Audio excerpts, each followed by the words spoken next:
육아의 근본 이념을 명확하고도 일관된 체계로 정립한 대학에 보면 고운 자필 신기독이야라는 말에서 나온 신독이란 말이 있습니다. 다른 사람이 보거나 듣는 사람이 없는 곳에 혼자 있을 때도 도리에 어긋나는 행동이나 생각을 하지 않는 마음과 태도를 요구한 육아들이 가장 중요한 수양 방법으로 여겨온 말입니다. 18사략의 천지, 지지, 여지, 아지라는 말도 있습니다. 즉 하늘이 알고 땅이 알고 내가 알고 내가 안다는 말입니다.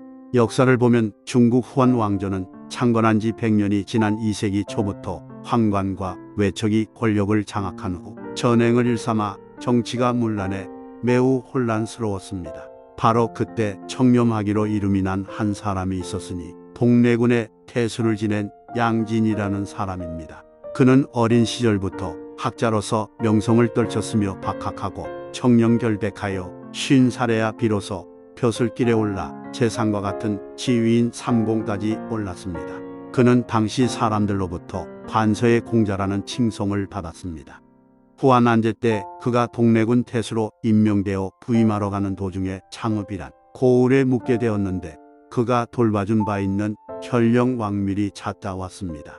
왕밀은 양진에게 뇌물로 바치려고 준비해온 황금 10근이 담긴 작은 상자를 꺼내 놓았습니다. 양진은 그가 형주지사로 있을 때 왕밀의 학식과 인격을 높이 평가하여 무죄로 뽑아준 사람이었기에 왕밀은 그 은혜를 기억하고 보답하는 인사를 하고 싶던 중 마침 그 고을에 묵게 된 양진에게 찾아간 것입니다.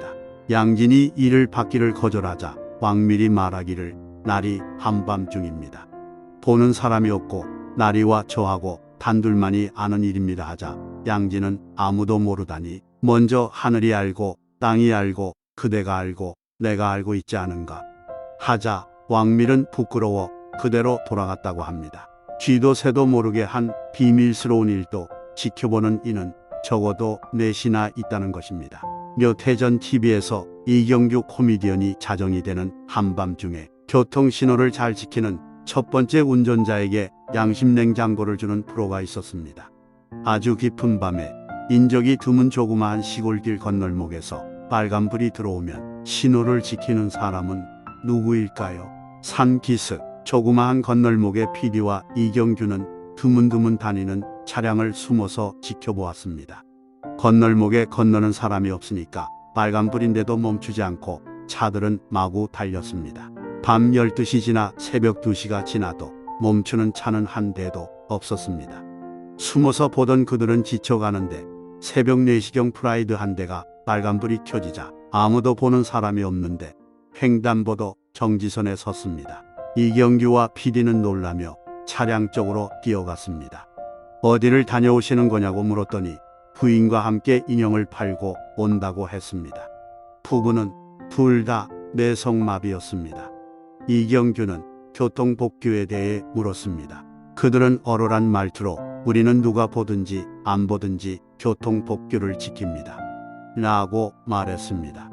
프로그램 담당자와 이경규는 부부에게 양심냉장고를 기증했습니다. 그 장애인 부부는 비록 몸은 뇌성마비 장애인이었지만 하나님과 다른 사람, 자기 자신에게 부끄럽지 않은 삶을 살고 있었습니다. 호주의 한 연구원에서 소의 엉덩이에 눈 모양을 그려놓았더니 맹수들이 공격하지 않았다는 놀라운 일이 있었습니다. 호주와 아프리카 보츠와나의 연구진이 보츠와나 농가에서 소 2061마리 중에서 683마리의 엉덩이에 아크릴 물감으로 눈의 모양을 그려놓았는데 단 한 마리도 맹수에게 피해를 보지 않았습니다. 그러나 아무것도 그려놓지 않은 소는 835마리 중 15마리, 눈 모양 대신 X자를 그려놓은 소는 543마리 중 4마리가 맹수에게 습격을 당했습니다. 이 연구진은 이 같은 결과에 대해 눈 모양이 위장술 효과 혹은 감시자 효과를 내기 때문이라는 분석을 내놨습니다. 여기서 우리는 짐승이든 사람이든 누가 나를 바라보고 있다면 함부로 행동하지 못한다는 진리를 깨닫습니다. 이는 고속도로 단속 카메라 앞에서 속도를 줄이는 운전자의 모습에서도 나타납니다. 하나님에게는 푸르뜬 눈이 있습니다. 그 눈으로 지금 우리를 바라보고 계십니다.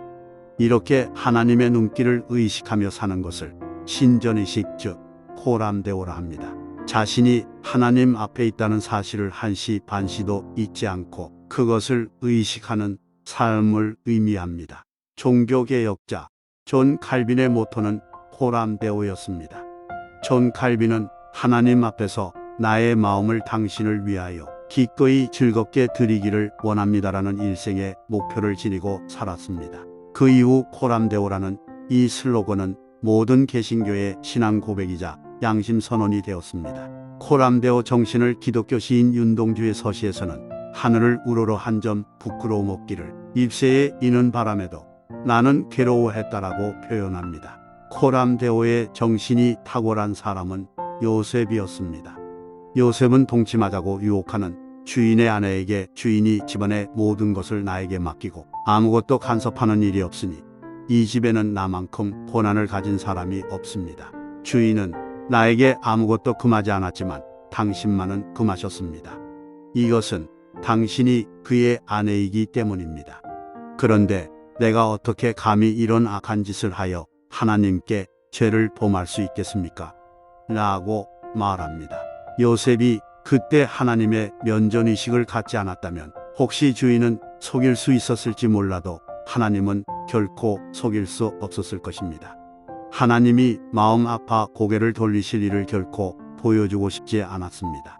시편 139편에 내가 하늘에 올라갈지라도 거기 계시며 음부에 내 자리를 펼지라도 거기 계시니이다라는 말씀이 있습니다. 내가 아무리 우겨도 우리의 삶은 하나님 앞에 놓여 있습니다.